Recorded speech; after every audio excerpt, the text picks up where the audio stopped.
Hi viewers, welcome to our channel. Balakrishna గారి unstoppable show ఎంత popularity సంపాదించిందో మనందరికీ తెలిసిందే. అయితే తొందరలో సీజన్ 4 స్టార్ట్ కాబోతుంది. అయితే ఈ సీజన్ 4లో ఒక స్పెషల్ గెస్ట్ రాబోతున్నారు. అది కూడా తెలంగాణ చీఫ్ మినిస్టర్ రేవంత్ రెడ్డి గారు అని చెప్పేసి వార్తలైతే వినిపిస్తున్నాయి. మరి వినిపిస్తున్న ఈ వార్తలపైన డిస్కస్ చేయడానికి ప్రెజెంట్ మనతో పాటు జర్నలిస్ట్ చరణ్ పర్మి గారు ఉన్నారు. వారితో ఒకసారి మాట్లాడదాం. హాయ్ అన్న. హాయ్. సో, 'అన్‌స్టాపబుల్' సీజన్ 4 తొందరలో స్టార్ట్ కాబోతుంది. సో, ఇది చాలా పాపులారిటీ కూడా సంపాదించుకుంది. సో, ఎంతోమంది ప్రముఖులు ఈ షోకి రావడం మనం చూసాం. అయితే ఈ సీజన్ 4లో రేవంత్ రెడ్డి గారు రాబోతున్నారని వార్తలైతే వినిపిస్తున్నాయి. మరి నిజంగా ఆయన రాబోతున్నారా? మరి ఆయనతో పాటు ఇంకెవరెవరు ఈ షోలో పార్టిసిపేట్ చేయబోతున్నారన్న? నిజానికి ఈ షో ఇంత సక్సెస్‌ఫుల్ షో అవుతదని ఎవరు ఎక్స్‌పెక్ట్ చేయలేదు. కానీ హ్మ్. సక్సెస్‌ఫుల్‌గా అయ్యి మళ్ళీ ఇప్పుడు ఇన్ని సీజన్‌లు నడుపుతుందంటే నిజంగా మెచ్చుకోవాల్సిందే. హ్మ్. ఎందుకంటే బాలయ్య గారి హోస్టింగ్ టాలెంట్ తప్ప మరో కారణం లేదు దీంట్లో. అవును. ఎందుకంటే షో నడిపే పద్ధతి కేవలం బాలయ్య గారి స్పాంటేనియస్ పంచులు కావచ్చు, స్పాంటేనియస్ రియాక్షన్‌లు కావచ్చు, ఆయనకుండే ఏదైతే పురాణాల మీద వీటి మీద ఉండే విద్వత్తు, భాషా పరిజ్ఞానం ఇవన్నీ కూడా ఆ షోలో అద్భుతంగా కనిపిస్తుంటాయి మనకి.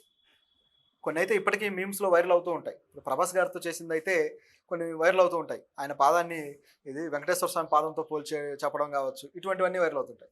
ఎందుకు అవుతాయి అంటే బాలయ్య గారికున్న ఆ స్పాంటేనిటీ అటువంటిది. అట్లా అది అద్భుతంగా సక్సెస్ చేశాడు. అయితే ఇప్పుడున్న మళ్ళీ కొత్త సీజన్ రాబోతుంది. ఇందులో ఫస్ట్ ఎపిసోడ్‌లోనే ఒక ఐకానిక్ పర్సన్‌ని తీసుకురావాలన్నట్లుగా వీళ్ళ ఆలోచన జరిగింది. అలాగే దాని ప్రకారమే సీఎం రేవంత్ రెడ్డి గారు, తెలంగాణ సీఎం రేవంత్ రెడ్డి గారు వస్తున్నారు అన్నట్లుగా కొన్ని వార్తలైతే వచ్చాయి. అయితే ఓకే. దీంట్లో నిజానిజాలు మనం మాట్లాడాలి. హ్మ్. దానికి పాసిబిలిటీస్ ఉన్నాయి. కానీ కొన్ని విషయాలు మనం చర్చించాలి. ఏంటంటే నిజానికి ఈ ఫస్ట్ ఎపిసోడ్‌లో వచ్చేది వేరే గెస్ట్‌లు. 'దుల్కర్ సల్మాన్' గారు, అలాగే ఆయనతో పాటు సినిమా తీస్తున్న 'లక్కీ భాస్కర్' అనే సినిమా వస్తుంది. ఆ సినిమా డైరెక్టర్ 'వెంకీ అట్లూరి' గారు, అలాగే ఆ సినిమా ప్రొడ్యూసరు 'సూర్యదేవ్ నాగవంశి' గారు. వీళ్ళు యాక్చువల్‌గా ఆ సినిమా ప్రమోషన్‌లో భాగంగా ఫస్ట్ ఎపిసోడ్‌కి వస్తున్నారు. ఓకే. వాళ్ళతోటి ఆ ఎపిసోడ్ అయితే రన్ అవ్వబోతుంది. దీంతో పాటు ఒక స్పెషల్ గెస్ట్‌గా రేవంత్ రెడ్డి గారు వస్తారు. ఆయనతో కూడా చిన్న చిట్ చాట్ ఉంటుంది అన్నట్లుగా వార్తలైతే వచ్చాయి. కాకపోతే గతంలో చూస్తే ఇటువంటిది జరిగింది. చంద్రబాబు గారు కూడా వచ్చారు ఆ గెస్ట్‌గా వచ్చి మాట్లాడడం ఇవన్నీ జరిగాయి. కాకపోతే అప్పుడు ఆయన సీఎంగా లేరనుకోండి. అది పరిస్థితి. అయితే ఇప్పుడు చూస్తే అవకాశం ఉందా అంటే ఉంది, కానీ అంత తొందరలో అయితే లేదని చెప్పాలి. ఎందుకంటే ఫస్ట్ ఎపిసోడ్ అనేది పూర్తి డిఫరెంట్‌గా ఉంది. కర్టెన్ రైజింగ్ ఎపిసోడ్ కాబట్టి దానికి ఇప్పుడు కేవలం ఈ సినిమా యూనిట్‌నే పిలుస్తున్నట్టు కనిపిస్తుంది. దీంతో పాటు ఆయన కుటుంబ సభ్యుల పేర్లు కూడా వచ్చాయి. ఆయన ఇద్దరు కూతుర్లు, అలాగే అల్లుళ్ళు. సో, వాళ్ళను కూడా తీసుకొచ్చేసి షో చేయాలని, నిర్వహించాలి అనే ఆలోచన ఒక బాలయ్య గారికి ఉన్నట్టుగా, అది కూడా ఫస్ట్ ఎపిసోడ్‌లోనే జరుగుతున్నట్టుగా వార్తలొచ్చాయి గానీ, అంటే ఇంతమంది ఒకే ఎపిసోడ్‌కి రారు గదా! ఒకే ఎపిసోడ్‌లో అంటే దానికి ఓవరాల్‌గా చూస్తే కామన్ థీమ్ అనేది ఒకటుండాలి. ఆ ఎపిసోడ్‌కి కామన్ థీమ్ ఒకటుంటే, దానికి రిలేటెడ్‌గా ఎవరెవరు ఉన్నారో ఆ కామన్ పీపుల్ అందరూ గూడా వస్తారు. కానీ ఈ కామన్ థీమ్ అలా కనపడడం లేదు. బాలయ్య గారి కుటుంబ సభ్యులనేది పూర్తి వేరే విషయం. ఇటువైపు చూస్తే ఇది పూర్తిగా వేరే విషయం. ఈ 'లక్కీ భాస్కర్' అనే సినిమా. హ్మ్. కాబట్టి మన గమనిస్తే తేలేదేంటంటే, బహుశా బాలయ్య గారి కుటుంబ సభ్యులు వాళ్ళొచ్చిన షోలోనే రేవంత్ రెడ్డి గారు రావచ్చేమో. ఇది రెండో ఎపిసోడ్, మూడో ఎపిసోడ్ అవ్వచ్చేమో మనం అంచనా వేస్తే. ఎందుకంటే గతంలో చంద్రబాబు గారు కూడా అదే పద్ధతిలో వచ్చారు. అలాగే పవన్ కళ్యాణ్ గారు వచ్చారు. ఎప్పుడైతే కూటమి ప్రభుత్వం వర్కౌట్ అయిందో అప్పటి నుంచి ఇవన్నీ వచ్చాయన్నమాట. నిజం మాట్లాడుకుంటే. అదే పద్ధతిలో ఇక్కడ కూడా జరగొచ్చు. ఆ ఛాన్స్ అయితే ఉంది. అలాగే ఈసారి ఎపిసోడ్స్‌లో చిరంజీవి గారు కూడా వస్తారు. ఫైనల్ ఎపిసోడ్‌కి చిరంజీవి గారే ఉంటారనే వాదన కూడా ఉంది. అది గత ఎపిసోడ్‌కే వచ్చినా సరే ఆయన గతంలో రాలేదు. ఈసారి మాత్రం అది సాధ్యమవుతుంది అనే వాదన వచ్చింది. పైగా దానికి బలం చేకూర్చేలా వీళ్ళిద్దరి మధ్య అనుబంధం కూడా ఈ మధ్య 2, 3 సందర్భాల్లో కనిపించింది. బాలయ్య గారి గోల్డెన్ జూబ్లీ ఈవెంట్‌లో చిరంజీవి గారు హాజరవ్వడము, ఆయన గురించి గొప్ప విషయాలు మాట్లాడడము. పైగా బాలయ్య గారు చేసిన సినిమానే తనకొక సినిమా ఇన్‌స్పిరేషన్‌గా అయ్యి, ఆ 'సమరసింహారెడ్డి' సినిమా. ఆ తర్వాత నేను 'ఇంద్ర' సినిమాలో నటించడం జరిగింది అని చెప్పేసి చిరంజీవి గారు డైరెక్ట్‌గా చెప్పుకోవడం అనేది బాలయ్య గారి మీద ఆయనకున్న గౌరవాన్ని సూచిస్తుంది. సో, వాళ్ళిద్దరి మధ్య అనుబంధం ఆ స్థాయిలో ఉంది. ఓకే. మిగతా హీరోలతో ఇంత బాండింగ్ లేదు బాలయ్య గారికి. హ్మ్. నాగార్జున గారితో బొత్తిగా లేదు. వెంకటేష్ గారితో ఏదో పలకరింపులు మాత్రమే ఉంటాయి. చిరంజీవి గారితోనే ఈ స్థాయి బాండింగ్ అయినా ఉంది. అది కూడా లిమిటెడే, బట్ ఓకే. ఆ పాజిటివ్‌నెస్ అనేది ఉంది. పైగా పార్టీల పరంగా కూడా ఇద్దరు కలిసిపోయారు కాబట్టి అది కూడా ఇక్కడ రిఫ్లెక్ట్ అవుతుంది. కాబట్టి చిరంజీవి గారు వచ్చే అవకాశాలు కూడా ఉన్నాయి. సో, ఇట్లా కొంతమంది సర్ప్రైజింగ్ గెస్ట్‌లు అయితే ఉన్నారు ఈ ఈవెంట్‌కి. కాకపోతే ప్రత్యేకంగా ఫస్ట్ ఎపిసోడ్‌కే రేవంత్ రెడ్డి గారు వస్తారనేది కాస్త నమ్మశక్యం కానిది. బట్ ఏదో ఒక ఎపిసోడ్‌కి అయితే ఖచ్చితంగా వస్తారు. ఎందుకంటే హ్మ్. గతంలో మాజీ సీఎంగా చేసిన మాజీ సీఎం అయిన కిరణ్ కుమార్ రెడ్డి గారు కూడా వచ్చారు. ఆయన వచ్చినప్పుడు చూస్తే మంచి ఫన్ నడిచింది. ఎందుకంటే వాళ్ళిద్దరు క్లాస్‌మేట్లు అవ్వడము, కాలేజీలో కలిసి చదువుకోవడము, దానివల్ల వాళ్ళిద్దరూ కలిసి క్రికెట్ ఆడిన రోజులు ఇవన్నీ కూడా తలుచుకున్నారు. ఆ విధంగా సీఎంలను డీల్ చేసే కెపాసిటీ ఎలాగూ ఆయనకుంది గాబట్టి, అవును. పైగా బాలయ్య గారు పాలిటిక్స్‌లో చూసుకుంటే రేవంత్ రెడ్డి గారితో కలిసి ట్రావెల్ చేసిన వ్యక్తే. ఎప్పుడైతే టీడీపీలో ఉన్నప్పుడు కలిసి ట్రావెల్ చేశారు, వాళ్ళిద్దరి మధ్య ఆ స్థాయి అనుబంధం ఉంది. ఇప్పుడు రేవంత్ రెడ్డి గారు తెలంగాణలో సీఎం అయ్యారు, కానీ గతంలో టీడీపీలో ఉన్న వ్యక్తే కదా. సో ఆ బాండింగ్ని బట్టి రేవంత్ రెడ్డి గారిని పిలవచ్చు, ఆయన రావచ్చు, ఈ అవకాశాలన్నీ పుష్కలంగానే ఉన్నాయి.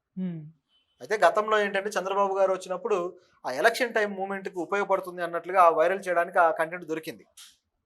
ఇప్పుడు ఎలక్షన్ ఏమీ లేవు, పైగా చాలా టైం పీరియడ్ ఉంది కాబట్టి రేవంత్ రెడ్డి గారిని ఈ బిజీ షెడ్యూల్లో కన్విన్స్ చేసి తీసుకొస్తారనేది ఒకటే డౌట్. ఒకవేళ తీసుకురాగలిగితే మాత్రం గొప్ప విషయం. ఓకే. అలాగే జూనియర్ ఎన్టీఆర్ గారు అండ్ కళ్యాణ్ రామ్ గారు వీళ్ళిద్దరు రాబోతున్నట్టు సీజన్ 2, 3 ఆ టైం నుంచే కూడా ఒక ప్రచారం అయితే జరుగుతుంది. కాకపోతే ఇప్పటివరకు అయితే రాలేదు. సో ఇప్పుడు జరుగుతున్న పరిణామాలు చూస్తే అలా వచ్చే ఛాన్సెస్ ఉన్నాయా లేవంటారు? మీ ఒపీనియన్? వచ్చే ఛాన్సెస్ అంతగా కనపడడం లేదు, ఎందుకంటే బాలయ్య గారి యాటిట్యూడ్ చూస్తే అటువంటి అవకాశాలు తక్కువగానే ఉన్నాయి. ఓకే. వాళ్ళిద్దరికి రావాలని ఉన్నా, వాళ్ళ బాండింగ్ని ఇక్కడ చూపించుకోవాలని ఆత్రం ఉన్నా సరే ఇప్పుడు ఆ అవకాశాలు పెద్దగా కనిపించడం లేదు. గతంలో ఒక 5-6 ఏళ్ల క్రితం అయితే ఉన్నాయి అటువంటి ఛాన్సెస్, ఎందుకంటే వాళ్ళిద్దరు ఈవెంట్స్కి బాలయ్య గారు గెస్ట్లుగా వెళ్ళిన సందర్భాలు ఉన్నాయి, మనకు తెలుసు అవి. అలాగే వాళ్ళ ఇంట్లో ఫంక్షన్లకు కూడా వెళ్ళి హాజరయ్యి అవి మీడియా ముందుకు రావడం ఇవన్నీ మనం చూసాం. కానీ గత కొద్ది కాలంగా ఇవి జరగడం లేదు. ఎవరి ఇంట్లో ఫంక్షన్లు వాళ్ళే హాజరవుతున్నారు, ఎవరి ఫంక్షన్లకు వాళ్ళు పిలిచినా సరే వెళ్ళట్లేదు అనే వాదనలు కూడా వినిపిస్తూ వస్తున్నాయి రాజకీయంగా. ఇటువంటి విషయాల మీద మనం ఆల్రెడీ గతంలో మాట్లాడాం. జూనియర్ ఎన్టీఆర్కి అలాగే బాలయ్య గారికి ఉన్న గ్యాప్, కనిపించని గ్యాప్, అది ఇక్కడ కూడా రిఫ్లెక్ట్ అవుతుంది. కాబట్టి ఇప్పుడైతే అంత తొందరలో వచ్చే అవకాశం లేదు, కానీ బహుశా అటువంటిది రావాలంటే పరిణామాలు కొంచెం చేంజ్ అవ్వాలి. ఒకవేళ మోక్షజ్ఞ గారి లాంచింగ్ పీరియడ్ ఏదైనా సినిమా ఆల్రెడీ స్టార్ట్ అయింది కదా, ఆ సినిమా రిలీజ్ మూమెంట్ ఏదన్నా ఉంటే ఆ సందర్భానికి ఏదైనా వీళ్ళు ఉపయోగపడతారని కూడా తెస్తారేమో. బాలయ్య గారి ఇమేజ్ సరిపోతుంది, మోక్షజ్ఞకి కొత్తగా హీరో లాంచింగ్ కాబట్టి నందమూరి ఫ్యాన్స్ అందరూ రెడీగా ఉంటారు.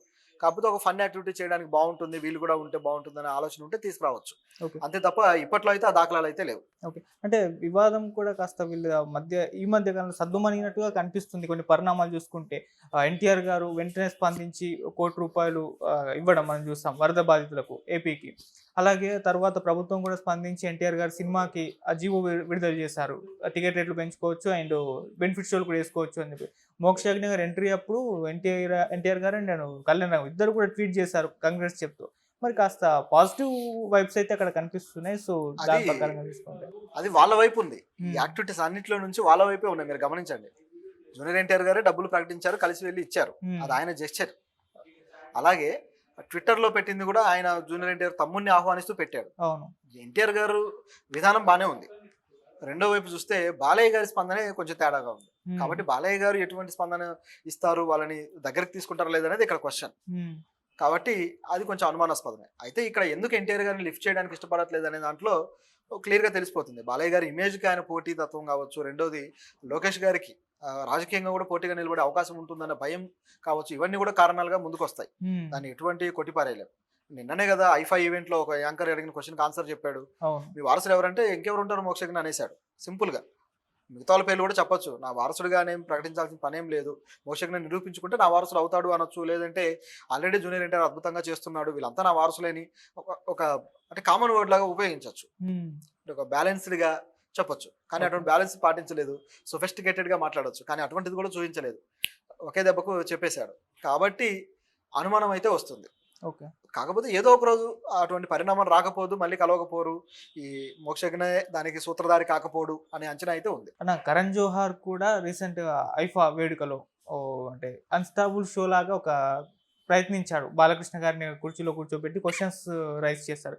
ఎందుకు మిమ్మల్ని చూసి అందరూ భయపడతారని చెప్పేసి కూడా బాలకృష్ణ గారిని అడిగారు. సో అది చాలా ఫన్నీగా సాగింది. సో ఆ ఈవెంట్ గురించి మీరు ఏం చెప్తారు? అది జరిగి 2 days అయిపోయింది, 2-3 days అయింది. అది ఆ ఐఫా ఈవెంట్లో కొద్దిగా ఫన్ యాక్టివిటీస్లో ఇది కూడా ఒకటి. అందరూ ఎంజాయ్ చేశారు, బాగా ఎంటర్టైన్మెంట్ ఫీల్ అయ్యారు. అయితే బాలయ్య గారితో కరణ్ జోహార్ ఇలాంటి ఈవెంట్ చేయడానికి ఎవరు ముందుకు వచ్చి ఈ విధంగా చేయించుంటారు, ఎందుకంటే ఇది ఎవరు ఊహించండి, సర్ప్రైజింగ్. కరణ్ జోహార్ ఆల్రెడీ హిందీలో కాఫీ విత్ కరణ్ అని చేస్తూ ఉంటాడు, దాంట్లో ఎవరు ఊహించని కొద్దిగా వల్గర్ క్వశ్చన్లు కూడా ఉంటాయి. అసలు ఆయన షో అనేది ఒక టైప్ ఆఫ్ ఇదిలో ఉంటుంది.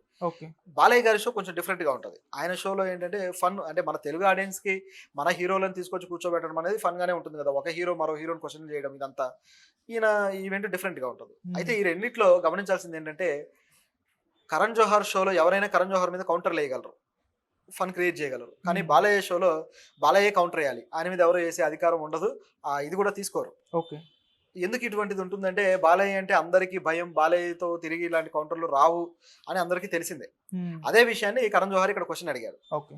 నిజానికి ఈ ఈవెంట్ ఇలా ప్లాన్ చేయడంలో రానా పాత్ర ఉంది అనుకోవచ్చు. ఎందుకంటే తెలుగు ఈవెంట్కి సంబంధించి హోస్ట్గా చేశాడు. ఆ చేసిన దాంట్లో రానా అనేక విషయాల మీద ఇంట్రోలు ఇస్తూ పోయాడు. అలాగే దీని వెనకాల కూడా రానా ఉన్నాడు అనేది ఒక అంచనా. ఓకే. అయితే ఈ చేసిన దాంట్లో ఆయనకు ఇచ్చిన క్వశ్చన్లు చూస్తే అందరూ మిమ్మల్ని చూసి ఎందుకు భయపడతారు అని. దానికి బాలయ్య ఇచ్చిన ఆన్సర్ కూడా అదే విధంగా ఉంది. నన్ను అందరూ అభిమానిస్తారు, అందరూ నాతో బాగుంటారు, కానీ ఎవరైనా నాతో ఇరిటేషన్ తెప్పిస్తే, నాకు చిరాకు తెప్పిస్తే మాత్రం నేను దానికి రిటర్న్ గిఫ్ట్ ఇచ్చేస్తా, కాబట్టి భయపడతారు అని చెప్పేసి అన్నాడు. అది వాస్తవం. ఓకే. రెండోది వచ్చేసి ఆయనకు ఎంత షార్ట్ టెంపర్ ఉంటుందో మనకు తెలుసు.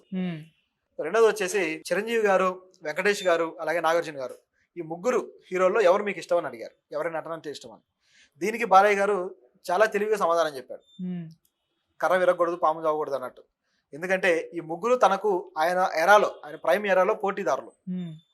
వాళ్ళతో పోటీ పడి సినిమాలు చేశారు. నిజం చెప్పాలంటే మిగతా ఇద్దరు హీరోలు కొద్ది క్లాస్ హీరోలు అయితే చిరంజీవి గారు మాస్ హీరో కాబట్టి ఆయనతోనే ఆయనకు పూర్తి స్థాయి పోటీ. ఆ పోటీలో బాలయ్య గారు ఎప్పుడు వెనక్కి తగ్గలేదు. చాలా సందర్భాల్లో సంక్రాంతి సినిమాలు అయితే ఎక్కువగా బాలయ్యకే విజయాలు ఎక్కువ ఉన్నాయి చిరంజీవి గారితో పోలిస్తే.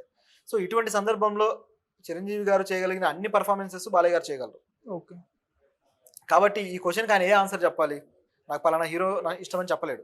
అటువంటి సందర్భం గతంలో వచ్చినా ఎప్పుడు చెప్పలేదు. ఎప్పుడు తన తండ్రి అయిన ఎన్టీఆర్ గారి పేరే చెప్పేవారు.